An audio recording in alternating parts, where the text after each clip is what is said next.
On a cold November morning in 1957, a stray dog from the streets of Moscow was strapped inside a narrow metal capsule, unaware she was about to become the first living creature to orbit Earth.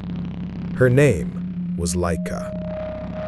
She had no choice, no voice in the matter, yet she would carry the weight of humanity's ambition into the cosmos. This is not just history. This is a tale of sacrifice and of how a little stray dog became an eternal symbol of both our greatest dreams and our deepest regrets. Laika's early life. Laika was never meant to be famous. She was born in the streets of Moscow, an ordinary mongrel in an extraordinary time. Small, quiet, and gentle, she was the kind of dog that blended into the background of a bustling Soviet city. Hungry winters, crowded alleys, the noise of trams, this was the world she knew. But those same qualities, her resilience, her calm demeanor, caught the attention of Soviet scientists. The Soviet Union had been sending animals into high-altitude tests since the 1940s. Stray dogs were often chosen because they were already used to harsh conditions, to hunger, to survival. In their minds, these strays were perfect candidates for a journey into the unknown. Laika was chosen not because she was strong or fierce, but because she was calm. She could endure confinement. She could trust humans. In their eyes, she was the ideal passenger. To the Soviet public, she would soon be hailed as a hero, but in reality, she was just a small dog who once wandered Moscow's streets, soon to be remembered by the whole world. The space race context. The 1950s were not just years of scientific exploration, they were years of rivalry, suspicion, and fear. The United States and the Soviet Union were locked in the Cold War, and space was the new battlefield.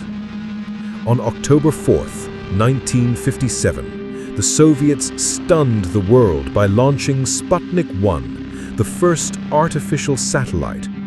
A polished metal sphere with 4 antennae, it sent out a simple radio beep as it circled Earth.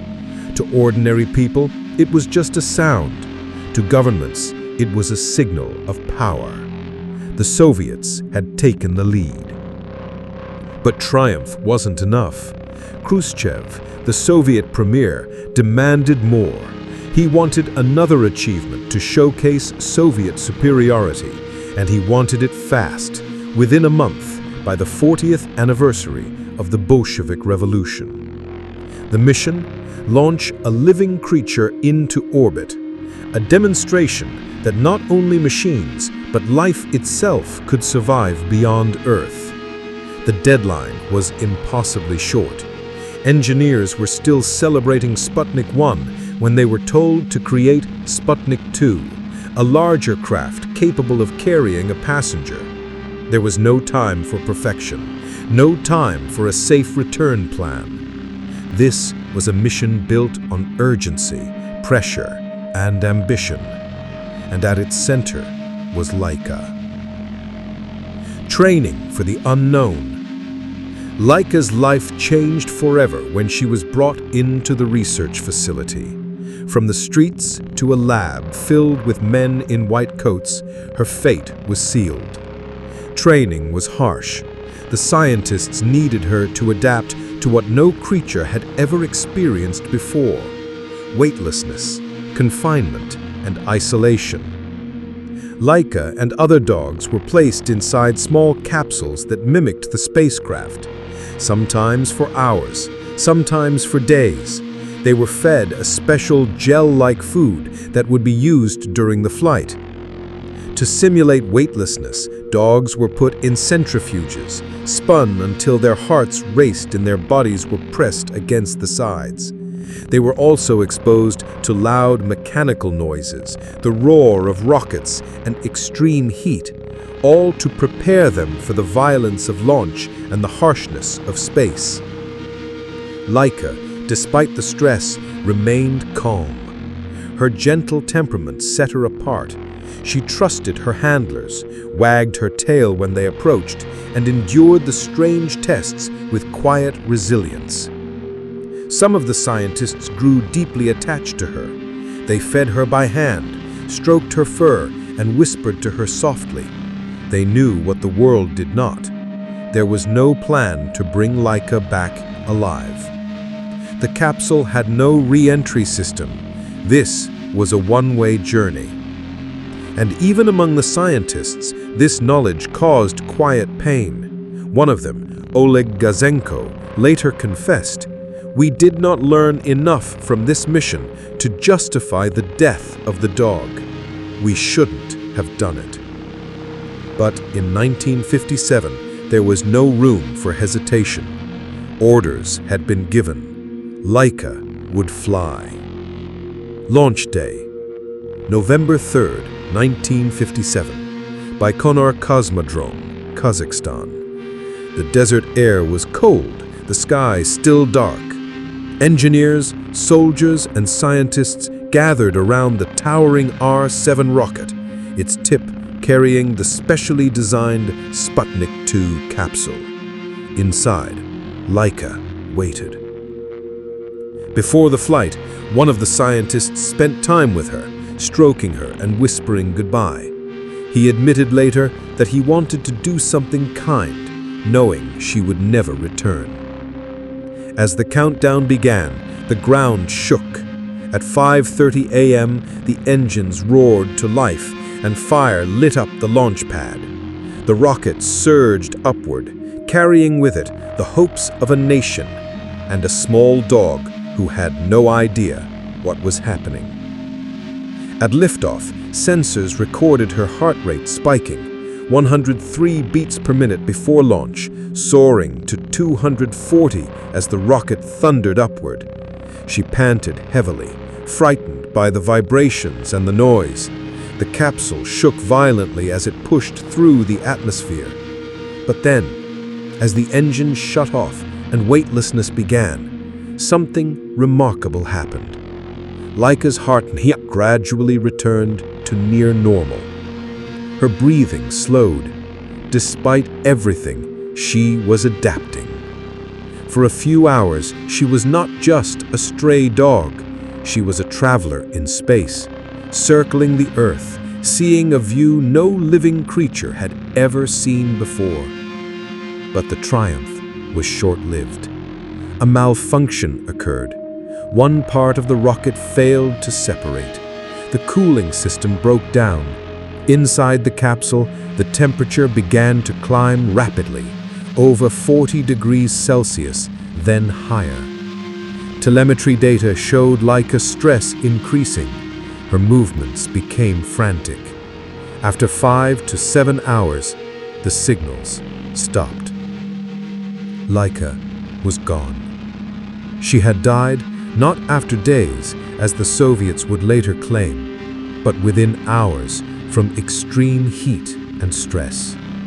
And yet, the official story told the world something very different. The world did not learn the truth about Laika's final hours, at least not then. Soviet officials quickly announced that the mission had been a success.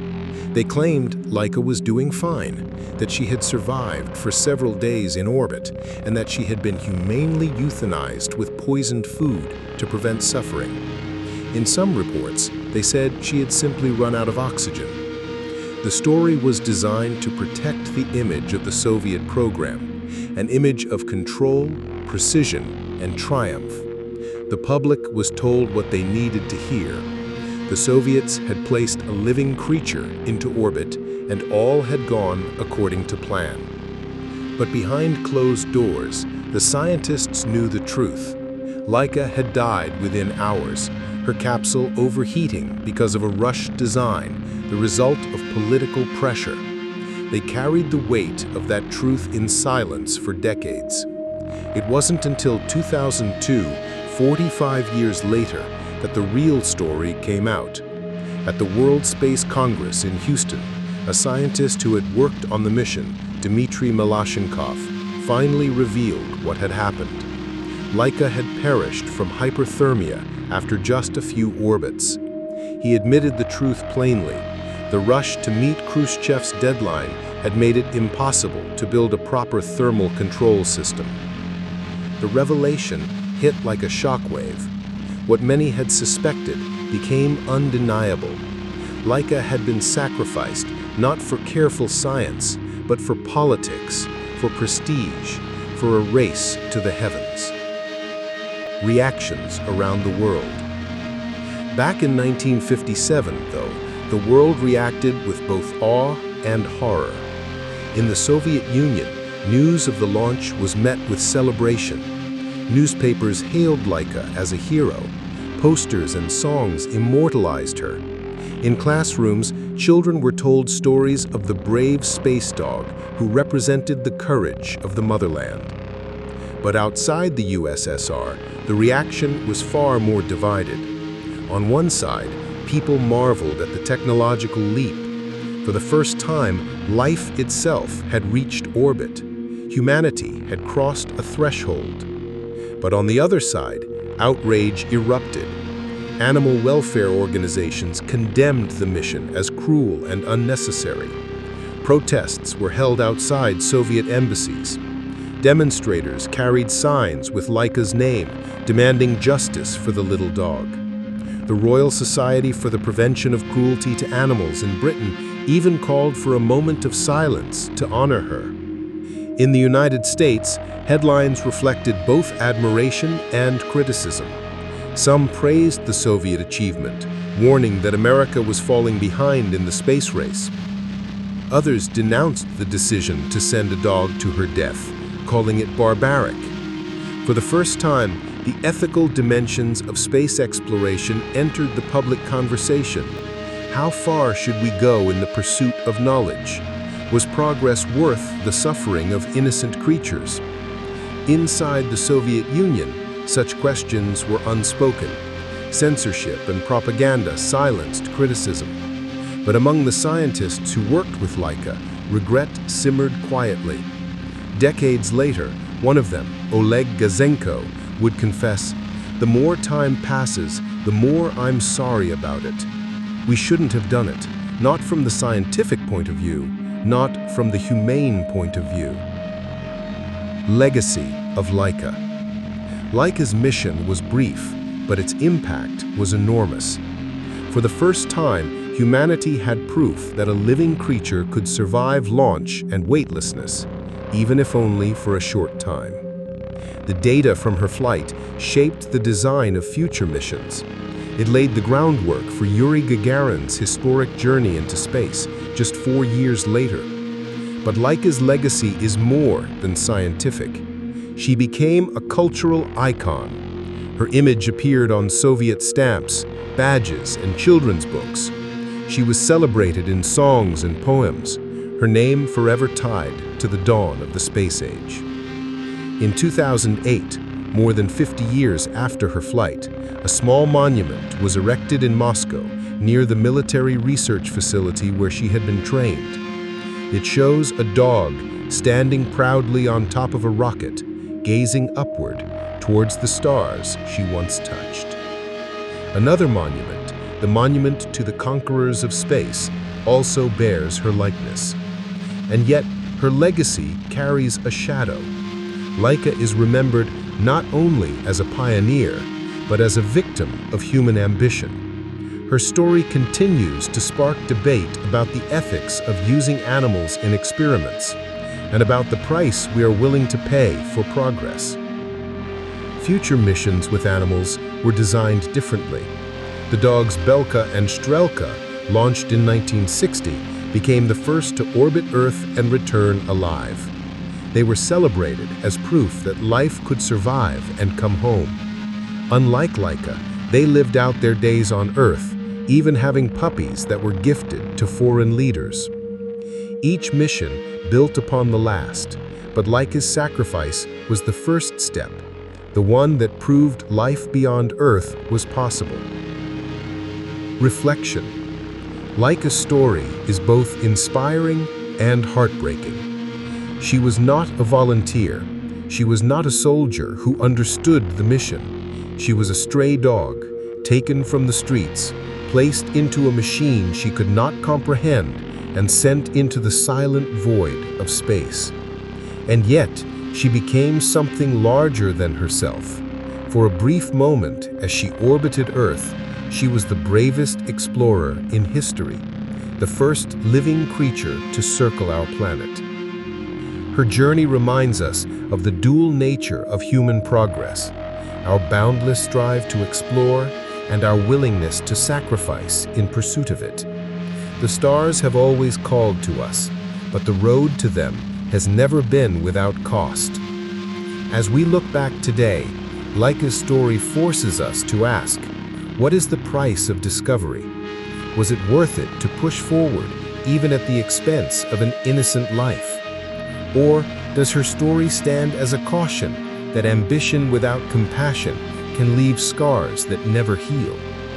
Laika left Earth as a stray dog. She returned as stardust, her capsule burning up in the atmosphere 5 months later. But her memory lives on, not in the wreckage, but in our collective conscience. She gave humanity her first glimpse of life in orbit. She showed us that even the smallest, most overlooked among us could change the course of history. In her silence, in her sacrifice, she carried the voice of an entire species, our first true ambassador to the cosmos. Laika's bark may never have echoed in the vacuum of space, but her story will echo forever, written among the stars.